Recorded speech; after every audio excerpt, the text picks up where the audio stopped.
Today's tutorial is episode 3 of our series on starting and customizing a new YouTube channel. And we're also going to have a couple little bonuses within that, some pretty interesting stuff, but it shouldn't be too long of an episode.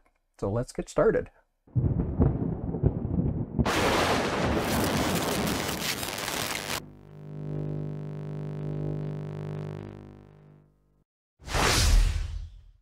Welcome back.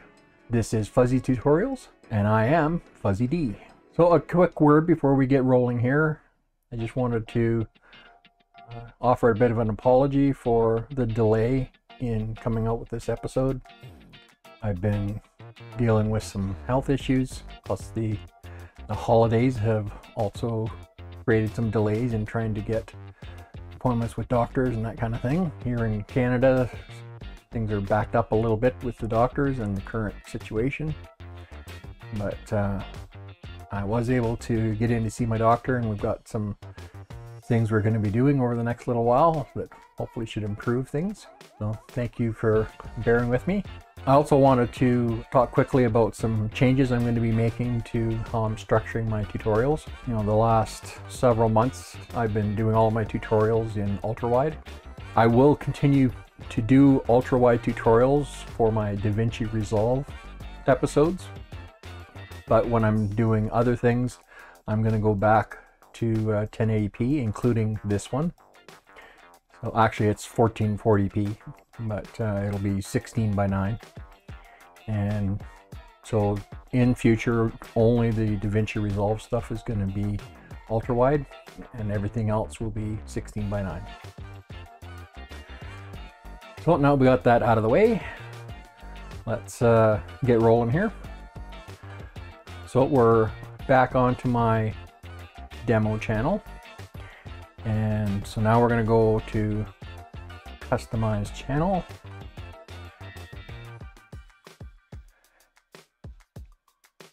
Now I'm assuming that you know how to get into your actual channel itself.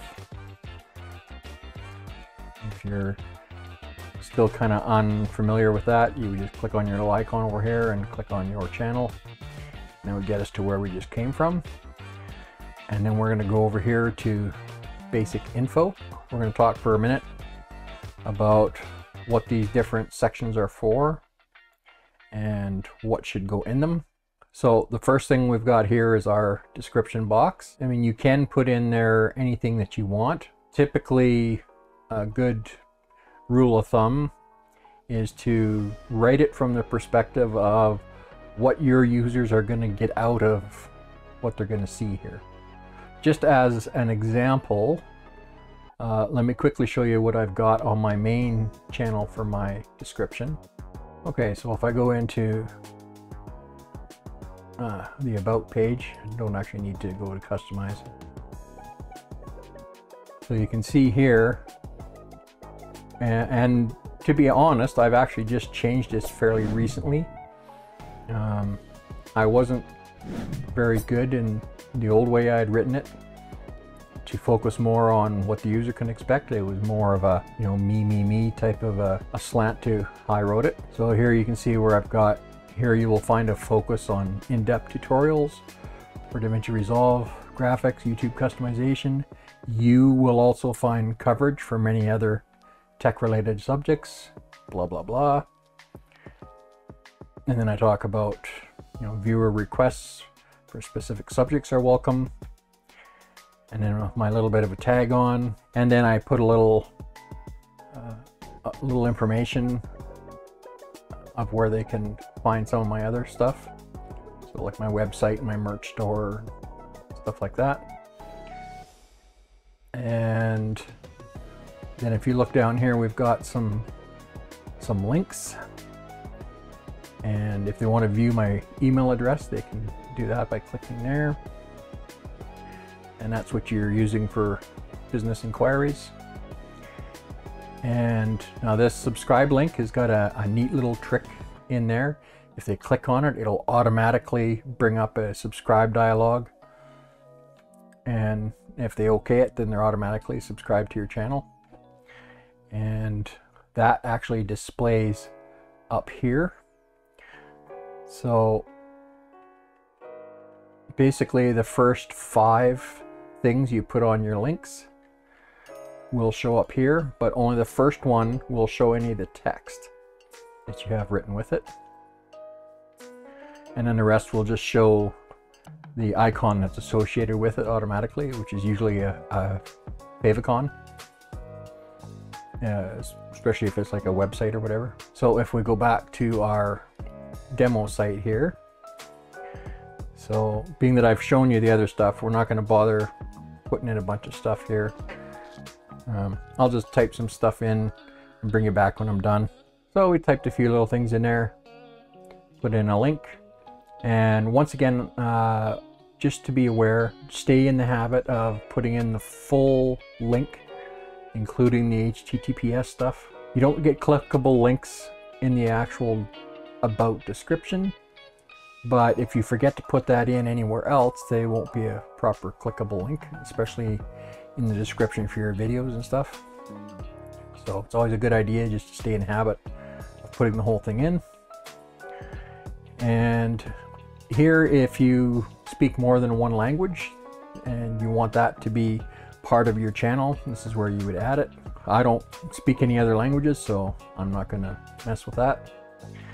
And this is the channel for your URL. This is part of that little trick that I was going to show you. So let me just go grab a little box here. And the reason I'm doing this is it's something that you will be able to download. Now, I'll have a link in the description in this video, so you can download this. And basically what you do is you take whatever your actual channel identifier is. So it's this part right here before the question mark. And you replace that with your particular channel ID. Or you can just copy this entire line. So we can just click on the little copy icon. And then we would drop it into a link spot here. So we're going to go add link. And this is going to be the title for this link. So we're going to put in subscribe. And then in the URL, we're going to paste in what we just copied there. And then we're going to add question mark and then sub underscore confirmation. So confirmation equals 1. Okay. And then we can add another link. So we can call this our channel website. And we can just copy paste this in there.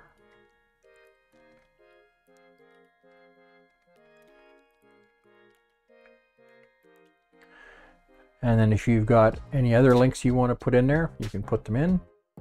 Okay, that was kind of silly. It didn't like the fact that I had a capital H at the beginning, even though it works perfectly. That's a little bit of silliness on the part of the programmers. That fixes that little issue, so I guess I better change it up here. I've just never run across that before. So as I mentioned on my main channel here, you only get 5 links that will show up on your channel header. You can have many more than that. You know, as you can see, I've got like 9 links on here, and they can still get to those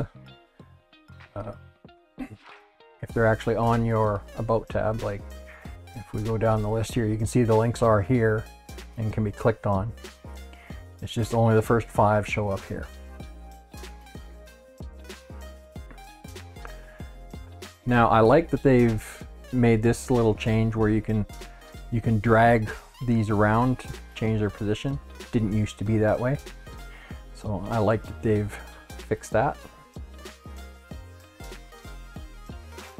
And then here you can specify how many links you want showing up. So if you don't want the full first 5 showing up on your channel banner. You can select here how many you want, but it is a maximum of 5. And then if you've got an email address, you can put that in here. So in our case, it's going to be fuzzydemos@gmail.com, and then we can publish.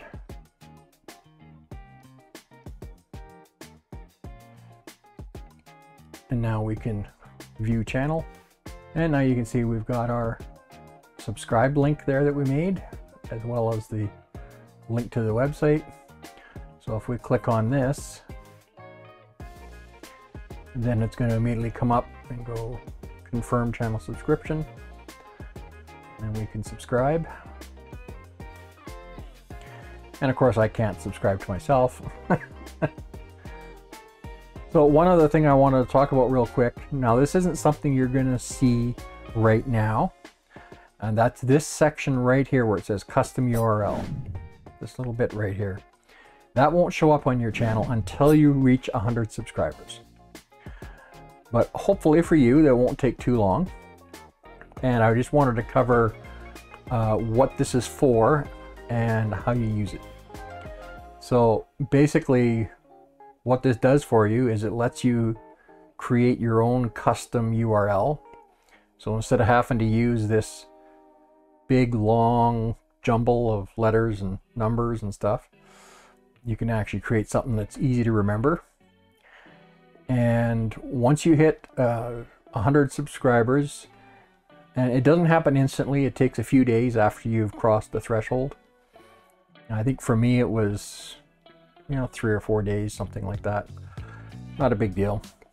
And then this section will show up for custom URL, and it will suggest something. And it'll only let you use it, of course, if no one else has used it. So this is why it also lets you customize it, so you can change it to, if it's put in your channel name with some numbers or some other variation you don't like, you can try and find one that you do like. Once it finds one that's not taken, then this will turn to this color. Otherwise, I think it shows up with a red outline or some kind of a warning. And then you can type in, youtube.com/ and then whatever this is. You don't even need to put in the C. For their purposes, they have it here, but you don't have to actually type that in. So if I was to go up here and open a new blank tab and just put in www.youtube.com/Fuzzee tutorials, then we'll go straight to your channel. So it's something that's easy to remember when you're promoting your channel on other platforms. And if you've been following along with this series, you'll notice that during this series, my banner has changed twice. And that's because, I don't know everything yet. So I've actually had some professional reviews done of my channel, and they made some suggestions for changes for my banner, as well as my thumbnails.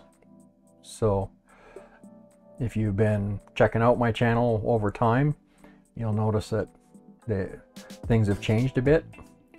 I used to tend to put in a lot more text on my thumbnails, but I don't know why I got into the habit of doing that. I actually kind of knew better, but I just kind of slowly started trying to add a little more, and it started getting out of hand. So you need to keep in mind that what you want is just something that's going to catch their attention enough that they're going to want to look further and click on it, take a look. So you want something that'll draw them down to actually read your title. And so you want to use something with just a few words in it, so that they can be large and bold and get their attention. You Kind of the other sin that I used to commit on my thumbnails was I always used the same picture.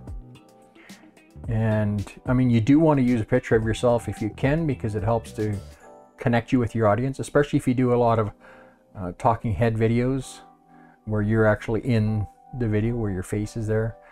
So this helps to connect with your audience. So I actually, based on the advice that I got, I went and did a big photo shoot. So I took like 50 photos with all different expressions, some with my hair down and some with my hair back. And then I've been, you know, a few every day I go through and I cut the backgrounds out of them, put the outlines on them, that kind of thing. And then I've also been going back and redoing thumbnails a little bit at a time. I got a lot of videos up, so it's a big job to try and sit down and do all at once. I'm going to leave it there for this last video. I didn't want it to get too long. So if you found this information valuable, please take a moment to subscribe and hit that like button. And if you want to see more videos in the future, make sure you click that notification bell so you don't miss any of them. Thanks for hanging out with us today, and we'll see you back soon. Bye for now.